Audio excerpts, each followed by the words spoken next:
You finally say something in a group conversation. 5 words, maybe.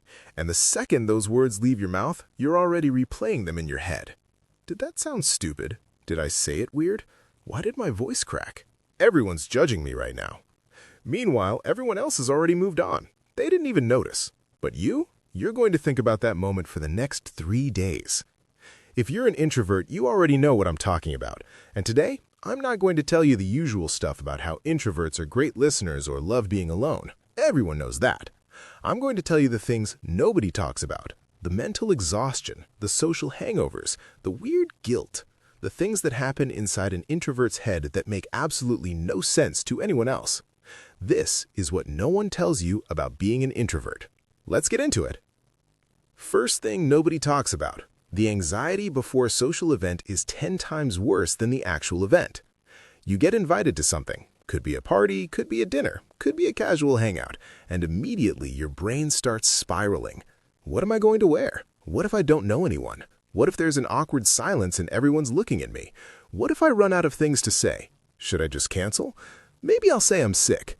You spend hours, sometimes days, dreading this thing, building it up in your head, imagining every possible way it could go wrong.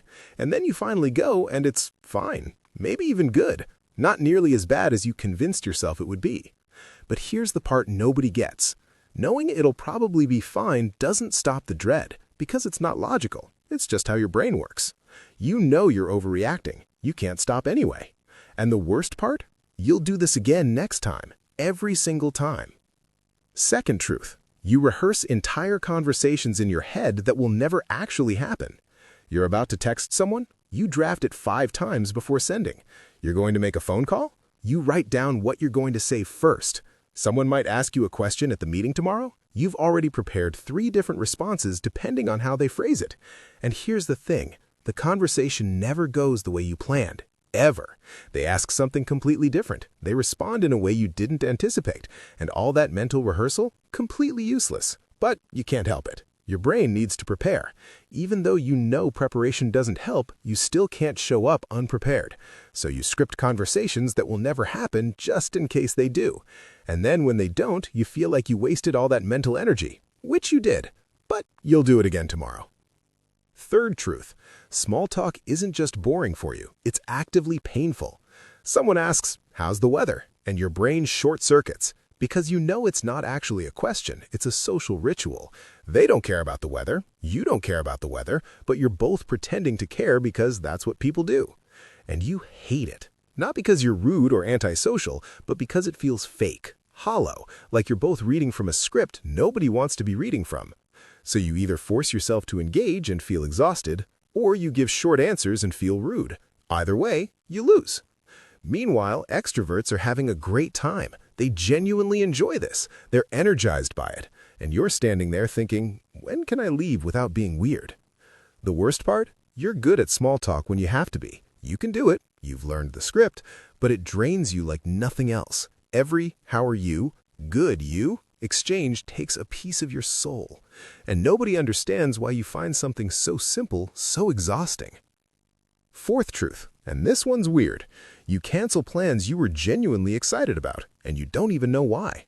You make plans with a friend you actually like. You're looking forward to it. The day comes and suddenly you can't. You don't want to go.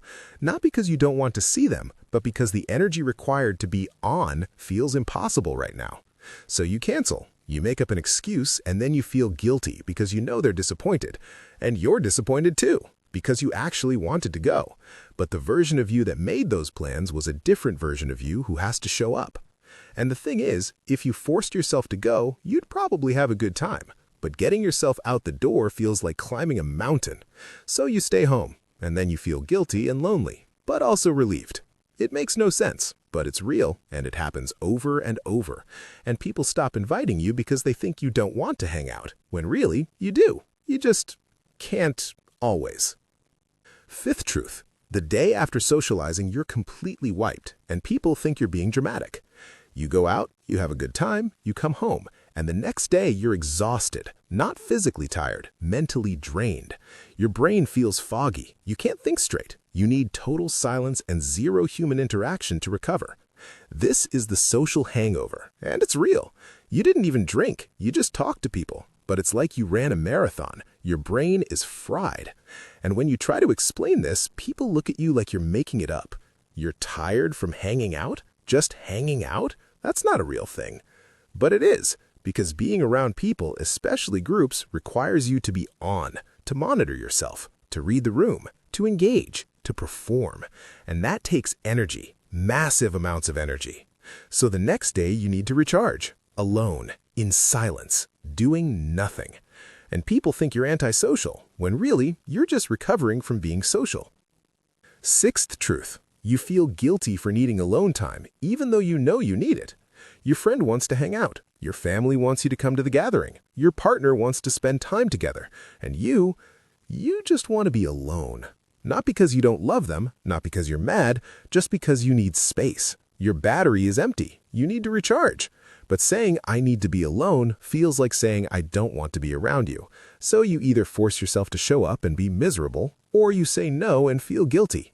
And here's the worst part. Even when you're alone, you're not fully relaxed because you're feeling guilty about needing to be alone. You're worried people think you're being distant.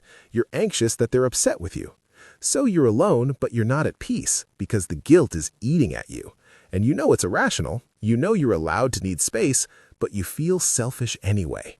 And nobody tells you that being an introvert comes with constant low-level guilt for just existing the way you exist. Eighth truth. The biggest energy drain isn't socializing. It's people who won't let you get a word in. You're in a conversation. The other person is talking, and talking, and talking. And you're waiting for a pause so you can contribute. But the pause never comes. They just keep going. And you're too polite to interrupt, so you just stand there, nodding, trapped, watching your energy drain in real time. And here's the thing. You don't mind listening. You actually like listening when it's balanced. But when someone is monologuing at you, when they're not even pretending to care if you respond, that's torture. Because you're not even in a conversation. You're just an audience. And being forced to be an audience when you didn't sign up for that is one of the most exhausting things an introvert can experience. And when you finally escape, you're so drained that you can't talk to anyone else for hours because that one person took everything you had. Ninth truth. Texting should be easier than talking, but somehow it's not. You type a message, delete it, retype it, read it again. Is that too much? Not enough. Does the punctuation make me sound mad? Should I add an emoji? Is that emoji too casual, too formal? You're crafting a text like it's a legal document, and it's exhausting. And then after you finally send it, you panic. Did I say that differently? Did that sound weird? Are they going to think I'm being passive-aggressive? Should I send a follow-up? No, that's too desperate. Meanwhile, they're just busy. They saw your message, thought cool, and went about their day. They'll respond when they respond, but you're over here having a full breakdown over a text that said, sounds good. And the worst part, you know you're being irrational, but you can't stop because your brain won't let you. Ninth truth, you're not shy or antisocial. You're just extremely selective where you spend your social energy. People think introverts hate people. That's not true. You don't hate people. You hate wasting energy on interactions that feel meaningless. You can talk for hours with the right person. You can be the life of the party if it's people you trust. You can be animated, funny, engaged when the situation feels right. But put you in a room full of strangers making small talk, you shut down. Not because you're incapable, but because it feels pointless, and you don't have the energy for pointless.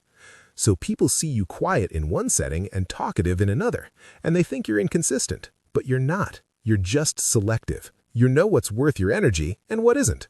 And honestly, that's not a flaw. That's wisdom. So there you have it. The things nobody tells you about being an introvert. And look, if you're an introvert watching this, you're probably nodding along, because all of this makes perfect sense to you, even the parts that make no logical sense. Here's what I want you to know. You're not broken. You're not being dramatic. You're not too sensitive or too complicated. You're just wired differently. And that wiring comes with challenges that most people don't see. The mental exhaustion, the social hangovers, the constant overthinking, the guilt for needing space. But it also comes with depth, with thoughtfulness, with the ability to see things others miss, with the capacity for meaningful connection when you find the right people.